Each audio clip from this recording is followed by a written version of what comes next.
Ada wacana bahwasannya, pendidikan nanti ketika bulan Ramadan ini akan diliburkan selama 1 bulan penuh.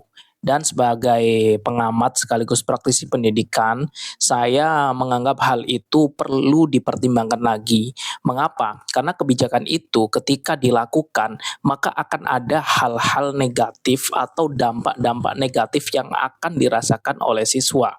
Juga berdampak pada manajemen sekolah dan lain sebagainya. Mengapa hal itu? Karena gini, ketika liburan sekolah pada bulan Ramadan itu diberikan kebijakan full 1 bulan penuh, kalau rundown-nya itu tidak jelas, anak diberikan hanya liburan gitu saja dilepas tanpa ada rundown yang jelas, tanpa ada agenda kegiatan yang jelas, maka anak ini akan melakukan hal-hal yang tidak berguna.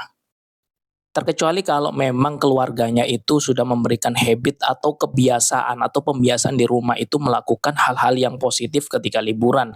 Misalnya melakukan kegiatan-kegiatan membaca, melakukan kegiatan-kegiatan outdoor yang mengembangkan kreativitas sekaligus mengembangkan hal-hal lain dalam lingkup, edukasi atau pendidikannya mereka. Tapi kalau orang tua ini cenderung pasif di lingkup rumah, tidak memiliki habit itu, maka hal ini akan dihabiskan oleh siswa liburan dalam 1 bulan itu pada hal-hal yang tidak bermanfaat. Misalnya tidur-tiduran, scroll sosial media, melihat TV, malas-malasan, dan hal-hal tidak produktif lain. Dan ini akan berdampak negatif pada kemampuan berpikir siswa. Kognitif siswa akan turun, kemampuan berpikir kritis siswa juga akan turun, satu nafas dengan kegiatan-kegiatan non produktif itu, teman-teman.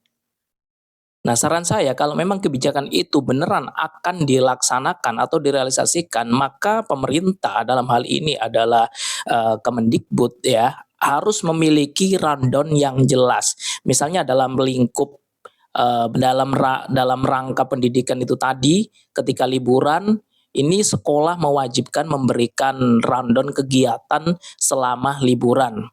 Hal-hal bermanfaat lain, misalnya tugas-tugas, kemudian hal-hal yang lain, pendidikan karakter dan lain sebagainya, dan itu jelas dilakukan. Harus ada output dari kegiatan liburan yang dilaksanakan oleh siswa itu. Namun jika kebijakan itu tanpa dilandasi dengan rundown yang jelas, dengan tujuan yang jelas, dengan output yang jelas, saya kira hal ini tidak akan efektif, dan saya kira hal ini perlu dipertimbangkan kembali karena mengingat kita ini sudah terbelakang jauh ya prestasi pendidikan kita secara global. Jangan sampai dimundurkan lagi hanya dengan kebijakan-kebijakan yang saya rasa tidak memiliki fundamental atau esensi sama sekali.